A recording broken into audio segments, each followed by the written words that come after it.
Good evening, everybody. This is Robin with another edition of Horror Pop After Midnight. And my guests tonight are from the Paranormal Society of Savannah. We have Sarah Nesmith Cook, Patrick Welsh, of course, Courtney, and my good friend Alexis Nelson. Thank you for coming back onto the podcast. How's everybody doing today? We're doing really good. That's pretty good. So let's talk about Mark's haunted house in Savannah, which he did a horror film based off of, A Haunting in Savannah. So yeah, we did a movie called A Savannah Haunting, and we were really lucky because Patrick, his entire team of the Savannah Paranormal Society came out, and they did one of our initial paranormal expeditions in the house, which was really neat. So we shot the film A Savannah Haunting here in the house. It's now available on iTunes, Amazon Prime, Vudu, Spectrum, Comcast, Redbox, Fandango. So you can watch the movie there, but this is a movie with fictional characters that we made, but we actually shot it in the real haunted house that William Mark McCullough, he's the writer, director of the movie. He grew up in this house. His father built the house, and so we decided to shoot the movie in a real haunted house. And so I think Patrick's team can really explain, what their experience was like when they came out. Yeah, go ahead. Do tell us some of the evidence you found in Mark's house. And Sarah, you grew up with Mark too, so you know Mark pretty well. I did. I've known Mark since we were probably about 2 years old. His family, his mom and dad, and my parents used to be childhood friends. So that's pretty good. And how did Paranormal Society of Savannah come to be? Well, it's something we wanted to do for a really long time, and kind of before COVID, right at COVID, we just started kind of doing our thing, just a couple of us, and then little by little, people started watching the videos and stuff, and was like, hey, I'm interested in this. So we started offering paranormal investigating classes. We started learning, and then we just all got together and decided we would start picking members from the classes and make sure that they get along with us, we get along with them, and they're from planet Earth. So everything seems to be working pretty good now, almost 4 years. So I bet you guys have a lot of interesting cases. A lot. We always put the kids first. So, we got a lot of phone calls. I think just this weekend I got 8 phone calls. And that's like a slow weekend. But if we get we get a lot during the week. We get a lot of emails, a lot of instant messages, but if it involves a child or a kid, then we usually kind of drop what we're doing. We hit each other up and say, hey, after work, let's meet at so-and-so and let's jump in the car and take off. And that's what we do. So we don't charge for any of our investigations that we do. We don't charge the client. We go, residential, commercial, doesn't matter.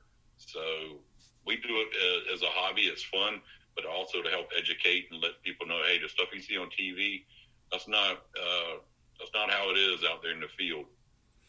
So what got your fascination for the paranormal and decided to start investigating and researching? So myself, I was like 6 years old when I saw my first ghost at my grandpa's house and described him, and he told me that was his daddy that's been dead for like 60 years. And I asked him, how did he die? And he said his brother shot him 6 times in the back of the head. So that started it, and then little by little, I would see things. I'm not psychic. I'm not an empath or anything like that. But a lot of the places that I grew up in or around, I would see things, and I've always wanted to know more about it. Sarah, I think, and she has an experience, and so does Courtney. All right, Sarah, what was your experience? Mine started when I was 12 years old. My uncle actually shot his son-in-law. Our property joined. And after that, I would watch the guy that passed away. I would watch his son, and he would wake up in the middle of the night screaming that there was a man at the end of his bed. And then after he started experiencing it, we started seeing a shadow figure. We started feeling the cold breeze that would come by. Then we started hearing sounds and things move, and so it started at an early age for me also. What about you, Courtney? I'm into the science part of it. I really like to figure out what is there. I want to find the evidence that, we can always find when that stuff happens. I've had my experiences, but I'm more into I want to document it. I want to make sure, I want to capture everything to explain to everybody, hey, this stuff is real. That's kind of why I'm just here. I love it, and it's just like a passion for me. So since you do the science part of it too, Courtney, were you a little bit of a skeptic before you started believing? I was, until I had my first experience. And that's when I was like, okay, this stuff is real. I got to document everything that I can to see, hey, I was once a skeptic. You got to make some believers too. So what was your first experience that really changed your mind about the paranormal? My first experience about that was I was at my cousin's house, and I actually saw a 6-foot shadow figure peek out of one of her bedrooms and run completely across the hallway to another one of the bedrooms, and we were the only two in the house. And it scarred me. I was at a young age. I was like 12. And ever since then, that image of that figure with the long hands have stuck in my mind. So that's one of my first ones. And I've always had experiences at her house, from sleepwalking to voices to orbs, all of that. So that's all in that one house. Yeah, I had my first experience when I was around 6. I woke up early hours in the morning, and I kept on seeing this dark figure staring at me. My bedroom door was open, and it was staring at me from the living room. And a little about me, I was just a little curious, so I just kept on saying, "Come here, dark people! Come here, dark people!" Not realize it, and then all of a sudden it just rushed at me, and then I just woke up. Oh wow, that's crazy. Yeah. That's crazy. Yeah, it was very crazy, and that's what got me into the paranormal too, all that. And it's always fascinated me, and I'm like you should always, learn education about it, and never go alone to some of these places if you don't have the experience, because you can bring a lot of crazy stuff. That's one of the main things that we teach you in our one-on-one classes is you never go to a location alone. You always want to have someone with you for your safety, and just to verify any kind of evidence that we get. You always want to at least go in twos. Yeah, and also you also have to let them know they cannot come with you. I've had an attachment before, but it didn't stay with me that long.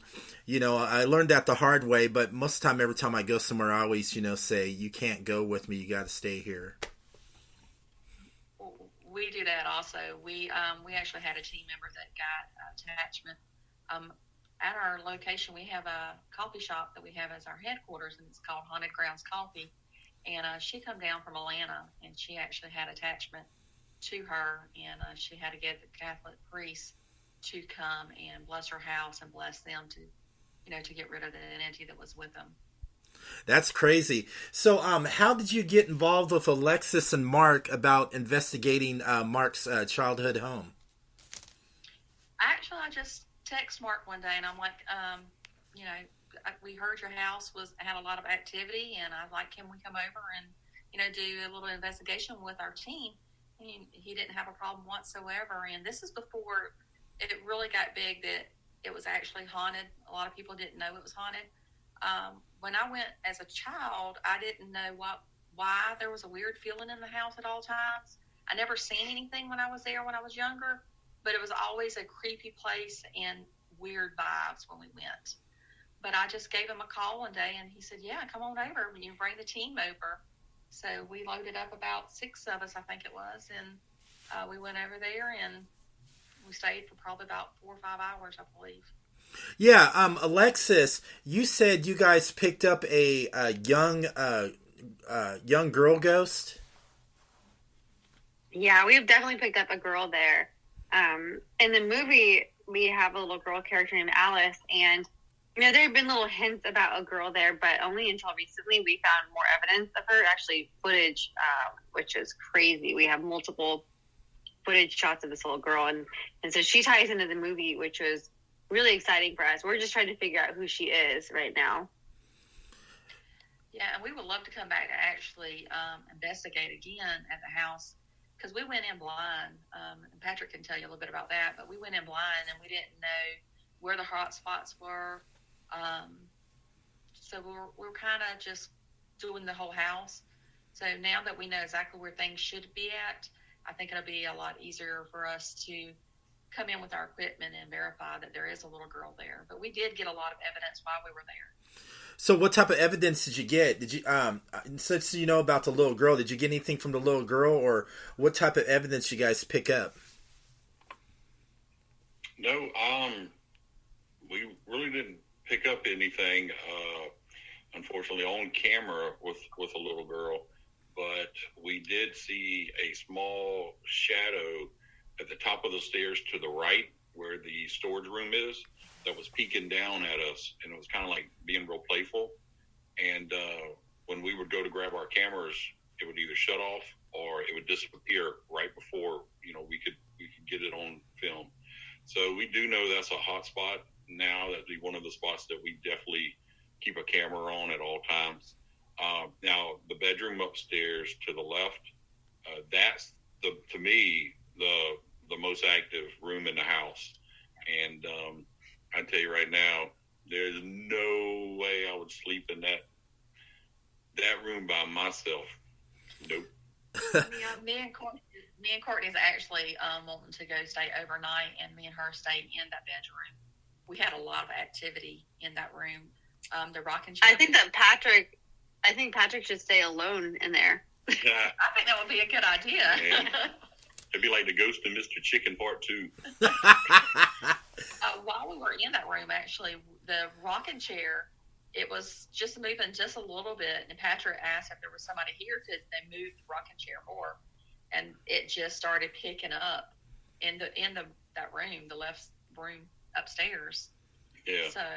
Yeah, I went to the bathroom, and everybody was in the main room upstairs, and in Mark's office. Yeah. And I was like, I got to go to the bathroom, and I should have known better than to go by myself. So I went, and I was kind of like just hurrying, trying to go to the bathroom. So I came out of the bathroom. When I did, I just happened to look over at the rocking chair, and I saw it rocking a little bit. I was like, I was like, if anybody's there, can you make it rock faster? And it started rocking faster. And I took off back to the meeting room, and I had to go to the bathroom again. So I had Sarah go with me the next time and wait outside the door. True story. Boy, during an investigation, you had to use the bathroom a lot. Yeah. Oh, yeah. Yes. He likes to call Yeah. We call them spooky dookies. Scooby Doobies. But in the house itself, we got some good evidence where when we were kind of using a device called the Oculus and things, it was saying tunnel, it was saying trapped, it was saying underground, escape, and it was saying all those things, and we had no idea. But we came back the second night, or not the second night, but we came back a couple weeks later because Mark was doing like a documentary or whatever, and he was like, okay, I want to hear what you guys found and whatnot and everything. So I said, well, one of the weird things that we got was they kept saying tunnel, trapped, underground and stuff, and I said, we don't know, we have no idea what that means. And he just kind of smiled, and he kind of looked at this camera guy and was like, yeah. He said, well, there's actually a trap door downstairs. And we were like, what? He's like, yeah, I'll show it to you. So he took us down there and showed it to us. We were like, oh my God. So, then he told us the story about it and everything. So we were like, wow, that was crazy. We also did an experiment. You guys are some of the only people who have actually seen that trap door. And what's crazy is because in the movie, I'm not like want to give anything away, but a lot of people talk about a trap door. There's, you see it in the movie, and then there's, talks of a basement. And so a lot of people want to see the basement. They talk about the basement, but we think there is something down there. There's been another group with a medium, and she says, like, she just started asking, like, what's below? Like, there's something below. And, we know there's something down there. We just don't know exactly what it is. Yeah, we did too. Yeah, there's something. And as soon as we pulled up in the drive, some of our team members instantly got sick. Patrick's father, who never shows any kind of emotions, he was physically sick, and had to excuse himself. So yeah, and we hadn't seen the movie or knew anything about a tunnel. Mark, excuse me, Mark told us that, when we came back and was telling him about our evidence, and we were just in shock.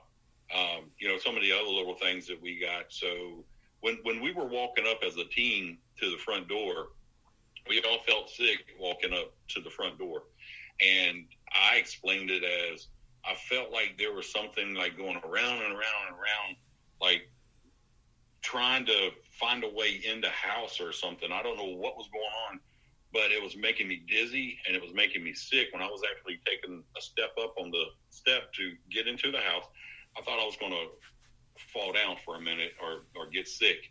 And I told him, I said, there's something, I don't know what it is, but it's going around and around and around. It doesn't feel good. It feels like it wants to come inside, and it's looking for a way to come inside because it wants to come inside, but it can't for whatever reason. And then he started telling us about the person coming and putting the things on the four corners. Yeah, we did it. Yeah, Mark and I did that. We had there's a medium who actually lives out here in LA, and she talked us through it. We had huge quartz, rose quartz, big crystals, and so we were told to bury them around the four corners of the house. So we did. And then we did a whole process inside with an exorcism, and we, went around and, supposedly cleansed every single corner. And so what they were saying is that it seems like there was something really dark that was in there and we got it out, but we think it's trying to get back in. So I do think that it's probably gone, like whatever that particular one was is out of the house, but it may just be right outside trying to get back in. But I think that there's more in there too. There's still plenty more, but I think whatever that one is now outside, but there's lots more in there keeping it company. That's what I was going to say. There's a lot more than just one spirit inside the house. There's multiple. Yeah, we picked up on, I think it was 4 that one night that we were there. That's the bad one though. That's the bad one. So what we say is it's like an onion, right? So if you think of an onion, you just have layers and layers of hauntings. So you have things that go back, with the native Indian burial grounds. I'm sure you guys know the history there, but there's, that was right through the area. Civil War time, and then even more modern times that, there's been deaths and things. So there's a lot there. We think there is something in particular that may not even been human. I know your demonologist was there. I'm not sure what he sensed, but we're hoping whatever was really dark is out. But we know there are some very dark energies that are still inside too.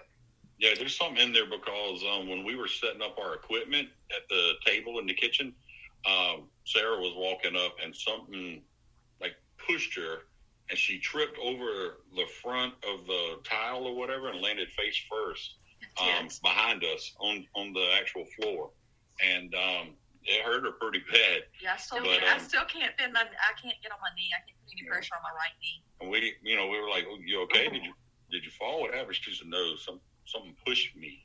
So we did do this one experiment with a candle, and every time we would ask questions. Yeah, you want to talk about that, Courtney? Courtney can tell you more about the candle experiment we did. And this was in Mark's room. It was in the bottom bedroom. We had a candle sitting up where, of course, you communicate with the flame. We got a response to where there was a female presence. And when we asked if it was a female presence, the flame actually grew a couple of inches. That was the best response we got from that. We got response that there was more than 3 spirits. The flame did get bigger as we talked about that and asked that question. We did, 10 minutes? That was basically it. Those are the 2 best responses we got. We got some wiggling about a male presence. Didn't grow as much as the female, but we did get a response with the candle flame if there was a male presence inside. That was pretty cool about the experience with that one. And also, upstairs to the left, whatever's in there does not like male at all. Does not. As long as we had the demonologist, Patrick, and I think Mark was up there at one time with us. As long as the men was up there with us, we couldn't get anything. As soon as they would walk to the door, things started happening. The 3 can lights that's over the vanity in his room, Alexis, I asked if it could turn on one light, and it turned the one in the middle on first. Then I asked if it could turn it off. It turned it off. Then I asked if it could turn on the left one. So this went on all through the night. It did it on command. And we checked all the, the wires and stuff, make sure the switch wasn't loose. So it was some good evidence that we got. And it's one wire, so it does all 3 lights. Next one. One switch runs all 3 lights, but they would come on individually and go off. The weird thing is, like, it didn't like me or any of the other guys. So Sarah would ask it, do you want Patrick to leave? Do you want the guys to leave? And it would signal yes. And it would say, and we would leave. And then we could hear them in there talking. It was just going nuts. We got REM pod activity through that. Spirit box. And we actually think one of the spirits in there may be Mark's dad. So that's like a shocker, I know, to probably you guys. But Mark just kind of shook his head like, yeah, I bet. Because we think so. Yeah. I have no doubt. Almost instantly when we were upstairs, I told Patrick and Courtney, I'm like, it's Mark's dad. I'm telling you, I know him, and he liked the ladies. We're gonna leave it at that, but I definitely feel that he's there. Yeah, from everything Mark told us, there's a figure in that house that, yes, that's him. Well, that's good. That's good. Mark's dad's watching over him. That's kind of cool. Yeah. And there's also like a middle-aged woman that's also upstairs too. We got her a lot. And again, do you know? Can you tell me about that? Because honestly, like, I've seen a tiny bit of the footage. Like Mark FaceTimed me while something was going on, but I haven't seen the majority of it. So, like, what do you know about the woman? I'm really curious. We kept getting a voice when we were up there, and just the feeling that you could ask certain questions, and you can tell it was a woman that was answering the questions. There was a faint smell of flowers, like not a heavy perfume, but it was like what they used to kind of rub on themselves, Yeah. It's kind of like, they didn't take baths, but maybe once a week or something. So you could tell they were rubbing something on them to make them smell good. So it smelled kind of like old flowers, if that makes sense. Yeah. I know my grandma used to do that a lot, like put flowers, from the yard and everything on her and rub them instead of using spray. Have you guys smelled Sandy's perfume yet? Her mom's perfume, by any chance? Mm-hmm. That might be something to smell, just in case, because the other night, Kalani was there, and he was in one of the rooms, the unfinished room, and he was in there, and he started smelling something floral, and the next day we heard Sandy's, we heard the name Betty, and then Sandy texted me and said, hey, can you check in on Betty? And then, they realized that was the same smell that had been the day before. So Sandy actually came out and said hi, and Betty came through. It was really amazing. But I just wonder if that happened to be the same smell, or, it could have been someone else too, of course. But, you're freaking out over there. Tell me. Yeah, you can't see us now, but we're all shaking our heads like we got Betty instantly. As soon as we up in the bedroom, we got Betty, like off the bat. It gave us the name Betty. Yeah. When we were doing our session. There were several. Figured that out. Yeah. We didn't know until you just told us. That's cool. We had no idea. Oh, you didn't know about Betty? Oh, no. Betty, and who's Betty? We had no idea. Nothing was shared with us before we went in. We knew nothing going in. Wow. No kind of details. I knew that. So she owned all the property. Like, this used to all be her land. So her grandfather purchased a lot of this land. And then, so that's why, because they had 90 acres or something when they bought it. So a lot of this land was theirs. And Sandy just lives right down the street, less than a, third of a mile up. Yeah. Really she came through. That's really interesting. We had no idea whatsoever. There was 3 different names we had got, and I'm like, I don't remember a Betty. Who else did you get? What was that other one? I could go back to my evidence, but I want to say Sharon or Shirley. It was definitely an S. Yeah, it was either Sharon or Shirley. I think it was Sharon.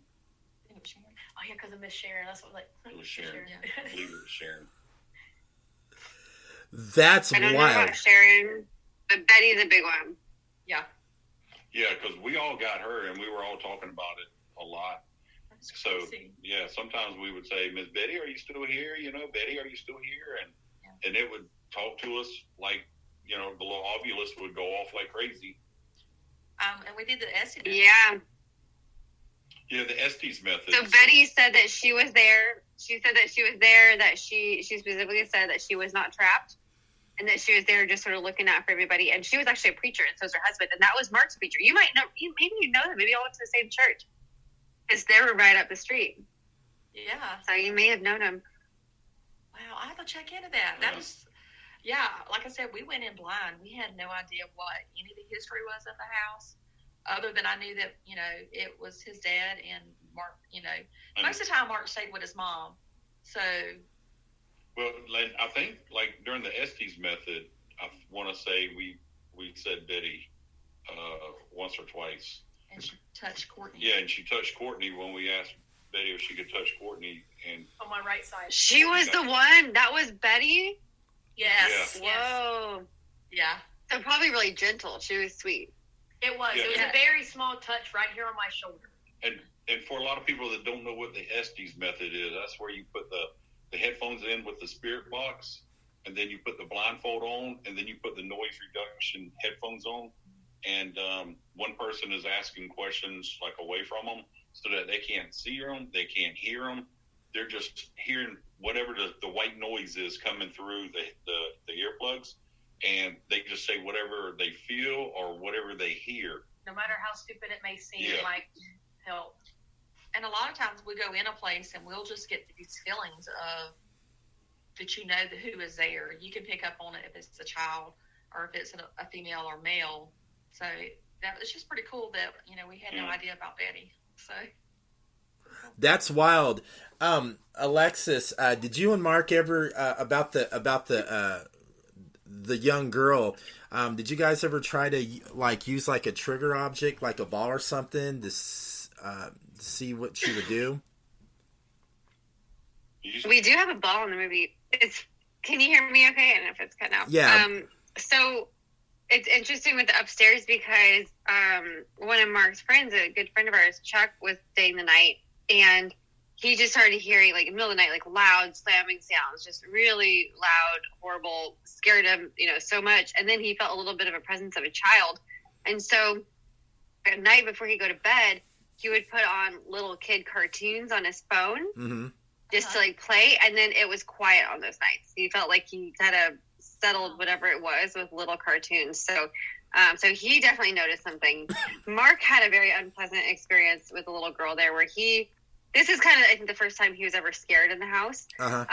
He heard his name being called through, so in the upstairs floral bedroom, he heard his name being whispered through the window, just over and over, saying, Mark, Mark, Mark, through that window. So that was the first time where he's done, got a hotel or whatever. I was like, okay, this actually was too far and really did scare him. So, there's been other people too, who have just stayed in the house. The family, I guess all these guys. Ashley and Brandy, heard a little girl giggling. Like, they'd hear kids giggling, especially like a little girl laughing. They heard some crying too. A little part of us wonders, is it actually a little kid or is it something else that's pretending to be a kid? And that's what I think some of the paranormal investigators have been worried about. They worry that maybe it's not actually a little girl, it's actually something darker or something pretending to be a little girl. Yeah, because we had mentioned that to Mark, I think, during the second time, we came back was, be careful because a lot of times, they try to be really nice to you and it seems like, oh, it's a little kid or it's being real playful. And then just out of the blue, it turns. And that's a very negative entity. And, it's bad. But what we plan on doing, whenever we get to go back is set a camera up there. And we have something we like to use. We call it Boo Bear. It's a teddy bear that talks so that it may want to play with it, but it talks certain questions so that hopefully we can capture it playing with it or talking to it or something, and then we can get verification on it. That'd be wild. I never heard of anything like that. Kalani did that. Yeah, Okay. Kalani had one of those. Yeah, Kalani did that, and it was pretty weird. Although, if it was me, and I was a little ghost girl and that thing was talking to me, I would leave alone because it was freaky. Like, it was so freaky. Like, it's like, how are you? Do you want to play with me? It was scary. That bear was scary. Sorry about that. We actually have about 4 of the Boo Bears, and some of them don't talk at all. It would only light up. So that might be a route that we can do instead of the actual talking. I'm more scared of the bears than of any ghosts. Like those. Yeah, I was thinking about putting one of those old Teddy Ruxpins in there, you know. Yeah, Teddy Ruxpin, yeah. Hey, Teddy Ruxpin scares me, so it's... You guys might just scare all the ghosts away, and that'll be that. Yeah. And when we met Kalani, he came out to our coffee shop. You know, he came out with 100 grams coffee, and he was cool. You know, we were talking back and forth. We were like, "Have you seen this yet?" And he was like, "Oh no, I didn't know that." So we're like, "Yeah, we got this. So check it out, see what you get." So we were, you know, trying to give him some little, "Hey, this is what happened to us there, and such a room." And he was like, yeah. So he's actually up at my cousin's right now. They have a haunted place called the Bell Mansion. He's up there all week doing something. So yeah, he's really cool. Speaking of the house, since you're saying there's a dark presence outside of Mark's house, do you think like the backyard area where the swimming pool's at? Do you think that has a lot of activity? I think it's more on the side of the house and the front, like. So the top window at the very top, that first one, and you come all the way down and come around to where, like, you know, where you park on the left side, all the way, almost to where you get to the pool. It stops right there for me. That's wild. I walked all around that pool and I didn't feel anything. But on that section right there where you park and everything, yeah, man, it was... creepy. There's been laughter in the backyard too, like where the pool is. Because I used to swim out there sometimes in the summer, like nighttime. I'd just be out there by myself, and I would just feel like something was watching me. You know, you could just feel it. And then, we were out there swimming one time, and there was a little girl laughing. Like, kind of like when my daughter was out there, she was probably 4, like 3.5, 4 years old, and something was like giggling along with her. Oh wow, that's crazy. Yeah, we'll definitely check that out. I mean, we'll focus. You know, some time out there. We didn't focus any time out by the pool. Mm-hmm. We just, you know, we were focusing mainly on the inside of the house, and we wanted to spend as much time as we could. But since we've been there a few times, we'd definitely check out the outside more. Well, you know the bedroom, the downstairs bedroom that plays with April's room, the purple room? Yes. Yeah. Were you guys down there? Yeah, that purple room, that's where Brandy used to see Shadow Man, that's what we call him. There used to be a shadow right outside that sliding glass. And that's kind of where our Shadow Man came from for Savannah Haunting. The movie was based on what she would see, which is this like large, you know, probably male figure. And he would be right outside that glass. And other people have seen him around in the backyard near the windows. We actually had a cat ball, a little toy out there in that area, and it would go off the whole time we were there. Like something was triggering it. Downstairs in that room. Ooh, that's creepy. Shoot, I just thinking about it, I'm getting goosebumps on my arms. All right, so where can everybody find you guys on social media so that they know what you're doing next? They can find us on Facebook. They can find us on YouTube. Just about any social media out there. And we're really starting to pump out more videos now instead of just kind of keeping them for us, you know, to enjoy. So now we want to start sharing them with everybody out there and sharing the evidence that we got. And hopefully they can go to some of those places and we can compare notes and see what they get. And also don't forget they can check out SavannahScare.com. And don't forget the Haunted Grounds coffee too. You got to share that too. Yes. And we also have a Savannah Horror Fest coming up on February the 25th. So, and Mark will be there. Alexis, you're more than welcome to come out. Jalen will be there. Heather Taddy. Heather Taddy, yeah. She'll be there. From Paranormal State. Yeah, and Courtney Gaines from Children of the Corn. Remember Malachi? Yeah. Oh, yeah. And he'll be there too. He'll be there. So. He's been to the house. He has some stories too. You can ask him. Really? Cool. Courtney Gaines does? Mhm. Wow. That thing's out. Yeah, Courtney Gaines has he has stories about that house. Yep. That's cool.